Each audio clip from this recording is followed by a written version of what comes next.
चलो स्टार्ट करते हैं। हाँ ध्यान दो, टॉपिक देख रहे थे हम टाइम ऑफ सप्लाई। अब ये जो सेक्शन के ब्लॉक है इसमें सेक्शन 12 से लेके 14 पे बात हो रही थी। 12 और 13 हमने पूरा देख लिया, तो जितना अभी तक कराया उसमें आपको कुछ क्वेरी है? 12-13 में कुछ एक दो पॉइंट्स मैंने पेंडिंग रखे हैं, लेकिन वो सम्स के साथ ही देखना है। तो आज जो टॉपिक अपने स्टार्ट कर रहे हैं that is section number 14। Practical section है, काफी इंटरेस्टिंग है, तो मजा आएगा। अब टॉपिक में एग्जैक्टली है क्या, पहले तो उसका इंटेंशन समझते हैं, फिर कैलकुलेशन पे चलते हैं।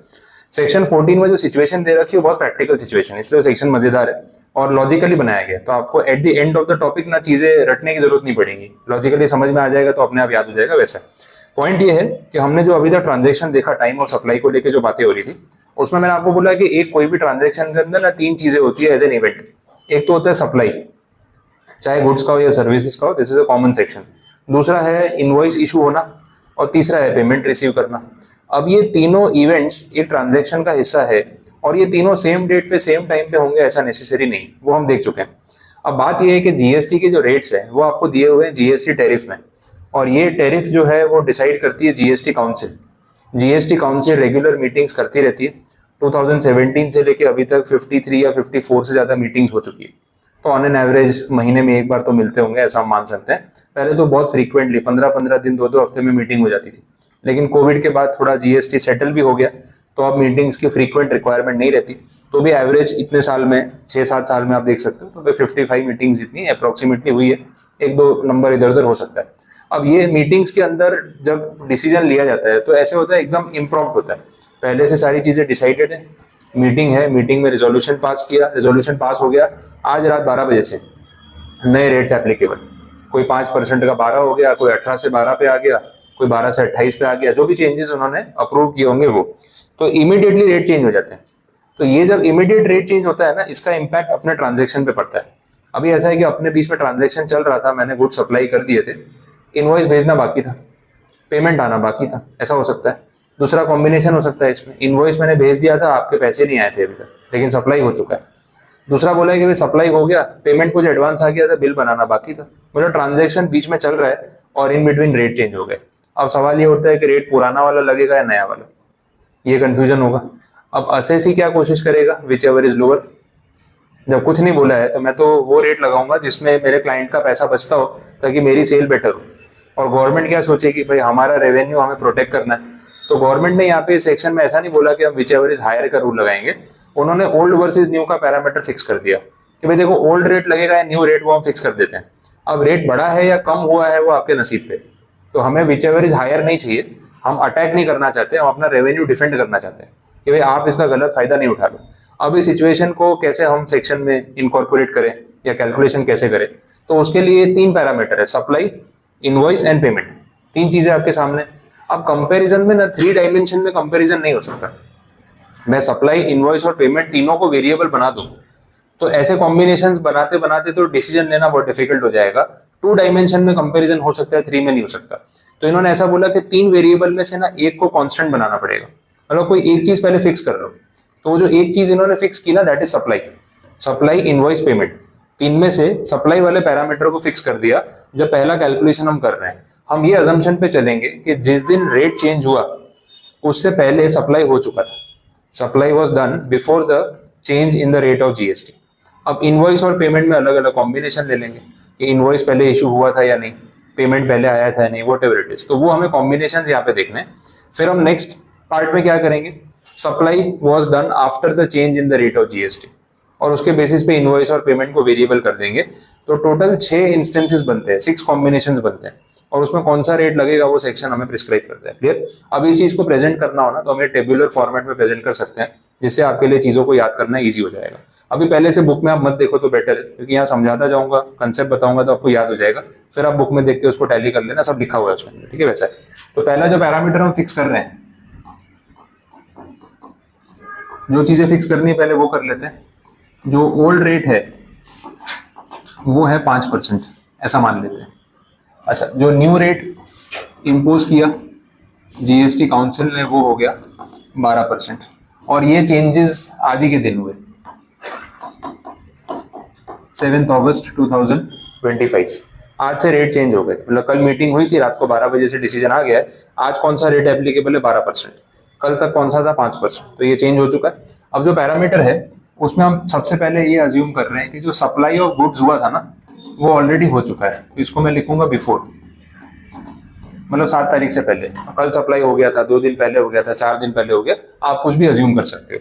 इसके बेसिस पे बाकी पॉइंट्स देख लेते हैं।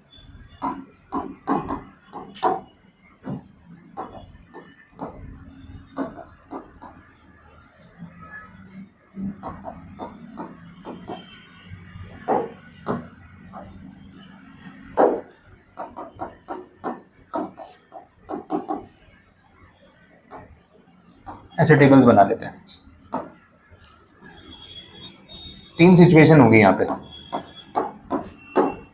देखो अब सप्लाई तो फिक्स है, बिफोर मतलब ऑलरेडी हो चुका है। पहली सिचुएशन में हम ऐसा अजम्पशन ले रहे हैं कि इनवॉइस इशू करना बाकी था, मतलब इनवॉइस या तो 7 तारीख को इशू हुआ या उसके बाद हुआ, तो इसको यहाँ पे नाम देंगे आफ्टर।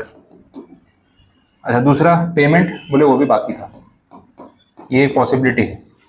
गुड्स मैंने आपको भेज दिए थे, बिल बनाना बाकी था, पैसे आपसे अभी तक कुछ आए नहीं थे, और आज से जीएसटी का रेट चेंज हो गया। अब ये सिचुएशन है। अब इसमें रूल क्या बोलता है, टाइम ऑफ सप्लाई हम किसे मानेंगे, तो उन्होंने बोला which ever is earlier, this is time of supply. ठीक है, विच एवर इज अर्लियर। अब विच एवर इज अर्लियर में से आप कुछ भी सिलेक्ट करो, ये अर्लियर हो मतलब इनवॉइस पहले इशू हुआ हो या पेमेंट पहले आया हो। मुझे बताओ रेट कौन सा लगेगा, 5% या 12%? New rate. बात समझ आ रही? क्योंकि दोनों डेट आफ्टर है ना, इन दोनों में से कोई भी सिलेक्ट करो, जो रेट लगेगा वो तो कौन सा लगेगा, न्यू रेट। बात समझ आई? अब तारीख आप कुछ भी अज्यूम कर लो, या फिर 7 तारीख, 8 तारीख, 9 तारीख, कुछ भी एग्जांपल ले लो, उससे फर्क नहीं पड़ेगा। अगर एग्जांपल साथ में डेट वाइज लिखना ही है तो वो भी अपने लिख लेते हैं, तो आपके ध्यान में रहेगा। इनवॉइस की डेट मान लेते हैं 8 तारीख, और पेमेंट की डेट मान लेते हैं 10 तारीख। ठीक है, तो सिलेक्ट कौन सा होगा, which ever is earlier. Which ever is earlier is 8 अगस्त, लेकिन रेट तो न्यू वाला ही लगेगा। बात क्लियर हो गई? तो ये पहली सिचुएशन होगी। अब दूसरा केस देख लो, इसमें डेट ऑफ इनवॉइस के लिए हम ले लेते हैं बिफोर, मतलब इनवॉइस मैंने इशू कर दिया था बिफोर 7 अगस्त, लेकिन पेमेंट आपने बाद में भेजा। डेट अज्यूम करनी है तो यहाँ पे मान लेते हैं 5 तारीख, और पेमेंट आया 10 तारीख को। ठीक है, ये सिनारियो है। अब सेक्शन 14 इस केस में ऐसे बोलता है कि आपका जो टाइम ऑफ सप्लाई होगा that will be the date of invoice. ठीक है, मतलब कौन सी डेट होगी, 5 तारीख, तो इस दिन पे रेट कौन सा एप्लीकेबल होगा, 5%, दैट इज ओल्ड रेट। बात समझ आई? ये हो गया दूसरा कॉम्बिनेशन। तीसरा कॉम्बिनेशन देखो, यहाँ पे इनवॉइस होगा आफ्टर और पेमेंट होगा बिफोर। ठीक है, समझ आए? इसमें भी डेट फिर रिवर्स कर देते हैं, इनवॉइस बाद में इशू हुआ, पेमेंट पहले ही आ गया था, 4 तारीख ले लो। अब इसमें बोल रहे हैं टाइम ऑफ सप्लाई होगा date of payment, that is 4 August, और इस दिन रेट कौन सा एप्लीकेबल था, ओल्ड रेट 5%। बात समझ आई? ये है 3 पॉसिबिलिटीज। अब इस पूरे सेक्शन को या टेबल को याद करने का एक इजी तरीका है, वो बता देता हूँ कि याद कैसे रखना है। अगर सप्लाई बिफोर है, ठीक है, तो यहाँ पे दोनों आफ्टर आफ्टर ही होंगे। फोर्थ कॉम्बिनेशन आएगा क्या, बिफोर बिफोर बिफोर। देखो अपन ने 3 कॉम्बिनेशन लिए, after after, before after, after before. एक बिफोर बिफोर भी तो हो सकता है, सेक्शन एप्लीकेबल ही नहीं होगा ना। सप्लाई भी हो चुका है, इनवॉइस भी इशू कर दिया था, पैसे भी आ गए थे, उसके 4 दिन बाद रेट चेंज हुआ, तो अब उस ट्रांजेक्शन का इस रेट चेंज से क्या लेना देना। तो सारा बिफोर वाला कॉम्बिनेशन तो लॉजिकली आना ही नहीं चाहिए। तो अगर यहाँ ऊपर बिफोर है तो यहाँ आफ्टर आफ्टर वाला एक कॉम्बिनेशन पॉसिबल है। अब इन्होंने ऐसा बोला है कि जब भी आफ्टर आफ्टर ये दोनों सेम होंगे ना, आंसर हमेशा होगा विच एवर इज अर्लियर, क्योंकि आपको पता है डिपार्टमेंट को जल्दी है, उनको तो एट द अर्लीस्ट टैक्स चाहिए, इसलिए टाइम ऑफ सप्लाई को वो हमेशा अर्लियर बनाएंगे, और रेट हमेशा इसमें न्यू ही होगा। अगर ये आफ्टर ही है दोनों, तो दोनों दिन पे इधर भी 12% जीएसटी था, इधर भी 12% जीएसटी, तो वही लगने वाला है। बात समझ आई? पर यहाँ पे इन्होंने क्या किया, ये वाले केस में आप देखो, ऊपर बिफोर है ना, तो यहाँ पे जो सिलेक्ट हुआ वो बिफोर वाला हुआ। शॉर्टकट ट्रिक बता रहा हूँ याद रखने के लिए, सप्लाई पहले हो चुका था ऑलरेडी। अब देखो ये वाले केस में कौन सा सिलेक्ट हुआ, बात समझ आई? और ये वाले केस में कौन सा सिलेक्ट हुआ, शॉर्टकट हो गया, आपको ऐसे याद हो जाएगा कि भाई क्या हो रहा है। अब इन दोनों में से डेट ऑफ इनवॉइस लेना ऐसा बोलूं तो फिर वो प्रेशर आता है कि लर्न कैसे करेंगे। इन दोनों में से डेट ऑफ पेमेंट लेना। बट आपको ट्रिक बता दी कि जब ऊपर अजम्पशन में बिफोर है तो यहाँ दोनों आफ्टर आफ्टर होंगे, जब दोनों आफ्टर आफ्टर होंगे तो विच एवर इज अर्लियर आएगा। ऊपर बिफोर है, ये दोनों अल्टरनेट होंगे तो ऊपर वाले साइड सेम ही सिलेक्ट होगा, जो ऊपर लिखा है वो यहाँ पे भी सिलेक्ट होगा। तो याद रखना आपके लिए हो गया इजी। इस केस में भी देख लो, इन दोनों में से डेट ऑफ पेमेंट सिलेक्ट हुआ, इन दोनों में से डेट ऑफ इनवॉइस सिलेक्ट हुआ। और ये दोनों केसेस में क्योंकि बिफोर सिलेक्ट हुआ है तो रेट तो पुराना ही लगेगा ना, क्योंकि बिफोर में तो रेट पुराना वाला ही चल रहा था। बात समझ आई? ठीक है, तो ये सेक्शन 14 का फर्स्ट हाफ आपका कंप्लीट। अब ऐसे सेकंड हाफ आएगा। सेकंड हाफ में क्या होगा, अजम्पशन होगा बिफोर के बदले आफ्टर। बात समझ आई? उसमें भी ऐसे 3 केस बनेंगे। सर तो ये सम में आता है? हाँ, प्रैक्टिकली पूछेंगे ना आपको। ये एक एक एंट्री जो है ना, ये एक एंट्री आपका एक पॉइंट हो गया। अब ऐसे अगर उनको 4 मार्क्स का सम पूछना है तो ये 3 कॉम्बिनेशन यहाँ दिख रहे हैं, 3 और आएंगे, 6 कॉम्बिनेशन है। 6 में से 4 एंट्री पूछ लेंगे, 4 मार्क्स का सम बन गया, 1 मार्क फॉर ईच एंट्री। तो ये टाइम ऑफ सप्लाई डिसाइड करके रेट बताने का 1 मार्क मिलेगा। अब ऐसे 3 मार्क्स का सम बनाना है, 4 का बनाना है, 5 का बनाना है, वो इसमें से बना सकते हैं। बात क्लियर है? तो ये एक टेबल आपका कंप्लीट हुआ बिफोर वाला। वैसे ये टेबल बनेगा आफ्टर वाला, एक बार बना लेते हैं, आप मुझे समझा देना आप क्या हो सकता है। यहाँ पे अजम्पशन क्या लेंगे, जो सप्लाई होगा वो आफ्टर होगा, रेट चेंज होने के बाद। बाकी कॉलम्स तो सेम ही बनेंगे, कोई फर्क नहीं है इसमें।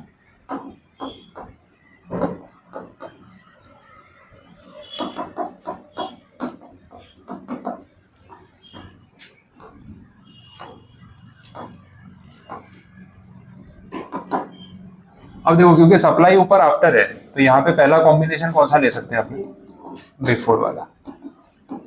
अब दोनों बिफोर है, टाइम ऑफ सप्लाई क्या करें, विच एवर इज अर्लियर। दोनों सेम होंगे तो एक ही रूल है, कौन सा रेट लगेगा, ओल्ड वाला। समझ आ रहा है? Old rate that is 5%। दूसरा कॉम्बिनेशन, एक बिफोर एक आफ्टर, कौन सा सिलेक्ट होगा पता है, आफ्टर वाला। तो इस केस में आपका आंसर आएगा डेट ऑफ पेमेंट। ट्रिक समझ आ गई? अब देखो, लर्निंग का बर्डन खत्म हो गया। अब यहाँ पे ये आफ्टर होगा और ये बिफोर होगा, ये एक और कॉम्बिनेशन। सिलेक्ट कौन सा होगा, आफ्टर वाला। स्कीम समझ आई? अच्छा, रेट कौन सा एप्लीकेबल होगा इसमें, न्यू वाला, दैट इज 12%।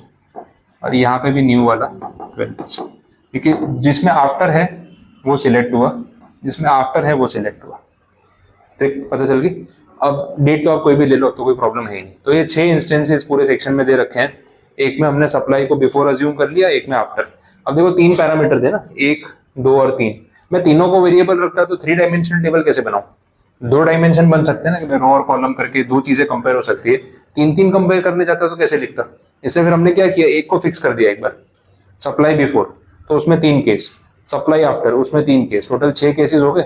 और कौन सा रेट ऑफ जीएसटी लगेगा वो आपके सामने। अब सिंपल लग रहा है, बात समझ आ रही? अब देखो, ये चीज सारी यहाँ पे लिखी हुई है थियरी में। आपका सेक्शन तो यहाँ पे कंप्लीट हो गया। पेज नंबर 64 पे आप देखोगे ना, तो उसमें जो ए और बी पॉइंट है ना, वो ए वाला आपका फर्स्ट टेबल है, उसमें 3 पॉइंट्स 1 2 3। बी वाला आपका सेकंड टेबल है, उसमें भी 3 पॉइंट्स 1 2 3, वो थियरी फॉर्म में लिखा है। यही नेक्स्ट पेज पे देखो, पेज 65 का आपको टेबुलर प्रेजेंटेशन दिख रहा है। वो जो टेबल मैंने यहाँ पे बनाया ना, वो दोनों यहाँ पे दे रखे हैं। क्लियर? तो टेबल भी बने हुए हैं, तो इसमें से आपको आइडिया लग जाएगा। और ये प्रैक्टिकल टॉपिक है, सम आने के चांसेस पूरे रहेंगे। तो सेक्शन 14 अगर पूछेंगे तो उसमें मोस्ट प्रोबेबली वो लोग ऐसी एंट्रीज पूछेंगे, आप ध्यान रखना। नेक्स्ट पेज पे भी यही बात वापस वो इमेज के फॉर्म में भी लिखी हुई है वैसा। ठीक, बस सेक्शन तो आपका यहाँ पे कंप्लीट हो गया। कुछ नहीं समझ आया, कुछ क्वेरी है तो बताओ।